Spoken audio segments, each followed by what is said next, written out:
Okay, I'm doing a couple videos here facing the camera on me, just so it's clear, the speaker of this intellectual property. Okay, I'm going to make a video just for Patreon donors next. This one is going to go out to the public. This is establishing the area of focus for my upcoming work. And that is to focus on being able to model and simulate in the computer through the use of algorithms that I've already developed in Clojure and thought long and deep about. And there's more to be developed. When I say I've already done them, I've done some of them. I've done some work in Clojure. I've done a proof of concept in which I was able to create the most physical, the reason I picked, I did 3D printing, so I've uploaded files to Shapeways. This has all been covered elsewhere. It was to give a physicality to my ideas, rendering them self-evident. Okay, so that same work, that same code base and work that went into that is, I'm taking it to the next level. I'm going to switch programming languages, probably do Elixir for various reasons that you'll see. I think it's a more appropriate tool. Okay, so the problem space that I'm focusing on, that I'm working on, is actually, I'm talking right now about the solution space.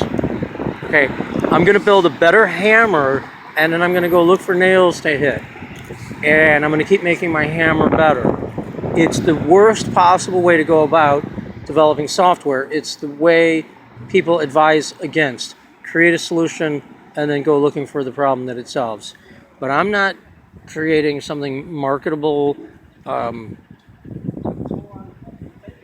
am creating the future.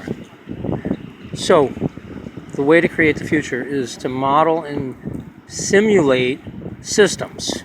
Now, with Lindenmayer systems, you can model and simulate things like plant growth. Read the book, look it up online, it's easy to find. Beautiful pictures. Fractals are play into that.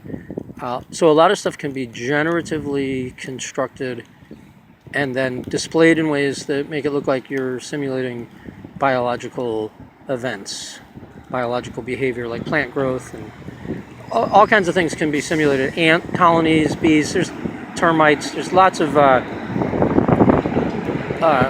predecessor work that you can look at and build upon. Now, the mathematicians screwed a lot of this up, and nobody's seeing the big picture. You had the guy that wrote the New Science, forget his name, and he owns Mathematica, I think is the name of the company and the software programming language. And it gets to some of this, but the solution space that I'm going to work on is modeling and simulating toroids. A toroid is a donut shape, and part of that is because you can represent a toroid using a grid. Yeah, and so you can do things like run Conway's Game of Life simulations and display them.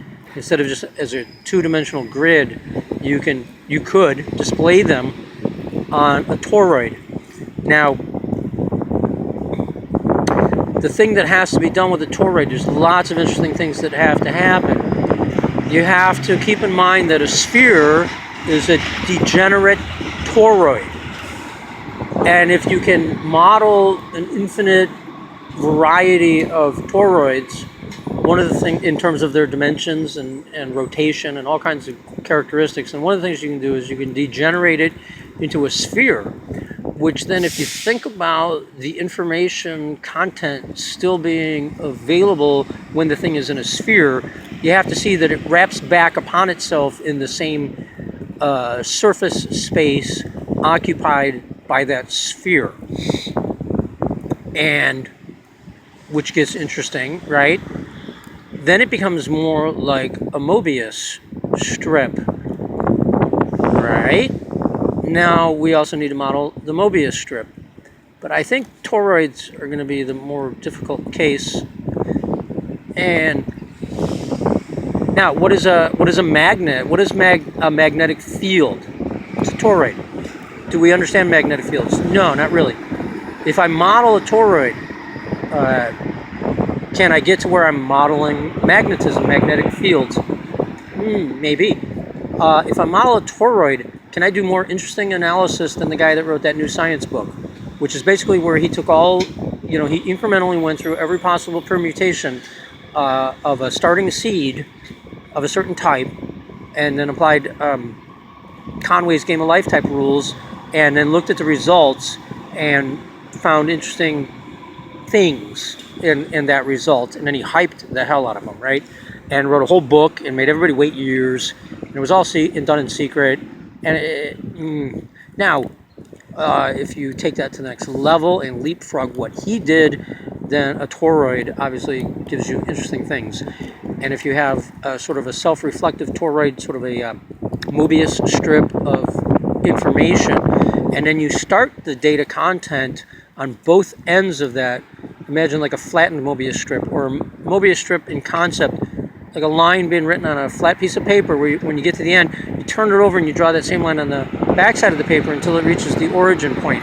Well, if you think of it as having two origin points and you start the progress of the Game of Life, you fill the grid on both sides of the sheets of paper for the starting the axiom to some dimension of n, some space, right? Some initial grid space, like the size of the paper, how many cells do you divide that into, X and Y, and then you flip that over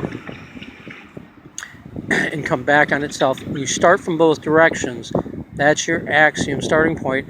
Now, for each generation, it has both its previous state to refer to and the previous state of the cell underneath it, or on the other side of the coin, that was fed from a different algorithm.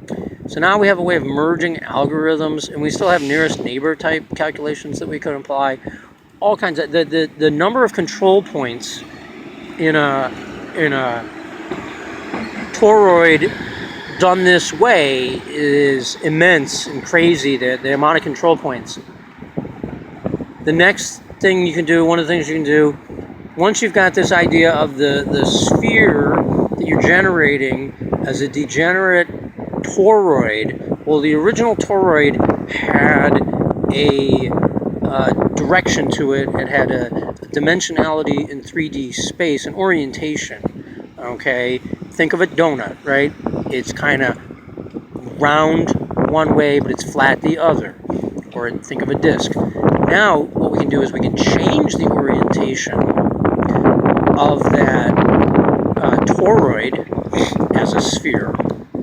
But that toroid, or as a toroid, we change the orientation and the rotation and add it back to the equation, or add it to the soup of what we're trying to do.